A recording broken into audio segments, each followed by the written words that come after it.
Oke. Bismillahirrahmanirrahim. Assalamualaikum warahmatullahi wabarakatuh.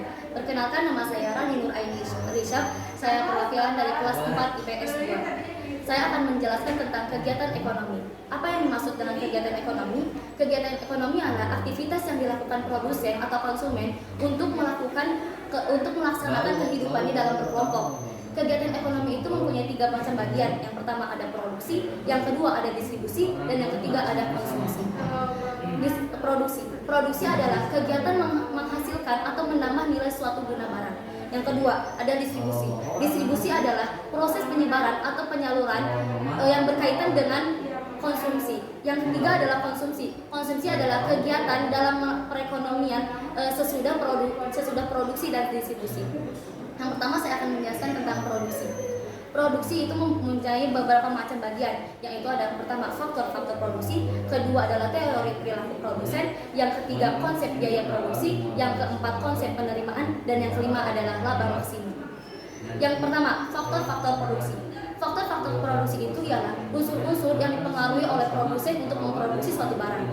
Yang pertama ada sumber daya alam, sumber daya manusia, sumber daya ahli, dan sumber daya modal. Nah, yang kedua, ada pun teori perilaku produksi. Teori perilaku produksi itu ialah proses kaitan erat yang berkaitan dengan konsumen. Tanpa ada konsumen, maka produsen tidak akan memproduksi suatu barang dengan baik dan benar. Yang ketiga ada konsep biaya produksi. Konsep biaya produksi itu adalah proses di mana suatu produsen menghasilkan uang yang dihasilkan dalam produksi yang dihasilkan oleh produsen tadi. Yang keempat ada konsep penerimaan. Konsep penerimaan adalah pendapat produsen yang berupa uang dari hasil penerimaan yang telah diproduksi tadi. Yang kelima adalah laba maksimum. Laba maksimum itu adalah nilai pendapat suatu produsen yang dikurangi karena biaya pengeluaran perekonomian tadi. Yang kedua ada distribusi. Distribusi itu ada 2 macam faktor. Yang pertama ada faktor-faktor yang mempengaruhi distribusi. Yang kedua adalah mata pencarian distribusi. Yang pertama, faktor-faktor distribusi. Faktor-faktor distribusi itu ada faktor perusahaan, faktor barang, dan faktor harga. Yang kedua, ada pun mata rantai distribusi. Mata rantai distribusi itu dibagi 2. Yang pertama ada distribusi langsung dan distribusi tidak langsung. Distribusi langsung itu sebagai kayak gimana? Distribusi langsung itu kita sebagai konsumen membeli langsung barang yang kita inginkan, dan adapun distribusi tidak langsung itu seperti penjualan online. Nah, yang ketiga, yang terakhir adapun konsumsi. Konsumsi juga mempunyai beberapa macam, yaitu tujuan konsumsi, faktor-faktor yang mempengaruhi konsumsi, dan teori perilaku konsumsi. Tujuan konsumsi itu ialah mengurangi nilai, menambah nilai, bermanfaat atau meluaskan nilai faktor fisik, dan memuaskan dan manfaatkan bagi rohani.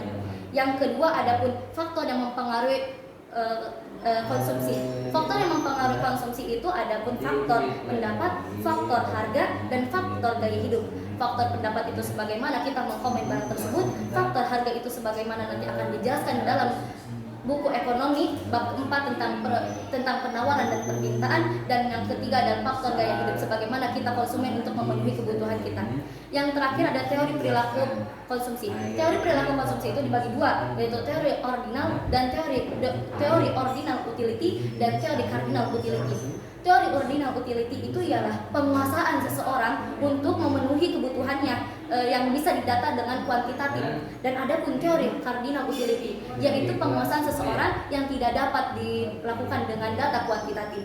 Nah, dalam kegiatan ekonomi ini saya mendapatkan dalam Quran surat As-Saff ayat 10 yang berbunyi A'udzubillahi minasyaitonirrajim.